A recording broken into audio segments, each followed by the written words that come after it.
नमस्कार शेतकरी मित्रांनो, आपण जो परवा व्हिडिओ बनवला होता त्या व्हिडिओमध्ये आपण पारंपरिक गहू लागवड व आपण ठिबकच्या साहाय्याने जो गहू लागवड केला होता त्या दोन्हीमध्ये ठिबकच्या साहाय्याने जो आपण गहू लागवड केली त्यात जास्त उत्पन्न मिळालं. तर एक शेतकरी मित्रांनी कमेंट केली होती, दादा सविस्तर माहिती द्या कसा पेरणी केली होती.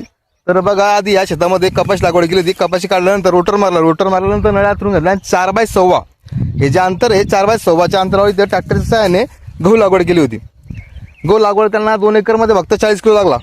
पहिला डोस त्यांनी 10-26-26 आणि 20-20-0 अशा 2 बॅग टाकल्या त्या आणि दुसरा जो डोस आहे गव्हाचा त्यांनी इथं 10-26-20 2 बॅग आणि एक युरिया असे 3 बॅग मिक्स करून टाकला होता. बाकी आपण रेग्युलर म्हणजे जसं अटॅकाला फवारणी असेल त्यांनी ते रेग्युलर ते हे केली आहे.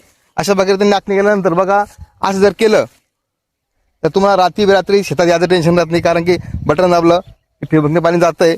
म्हणून मित्रांनो, ह्या ठिबकच्या साहाय्याने जर तुम्ही लागवड केली तर खूप तुमचे कष्ट वाचतात.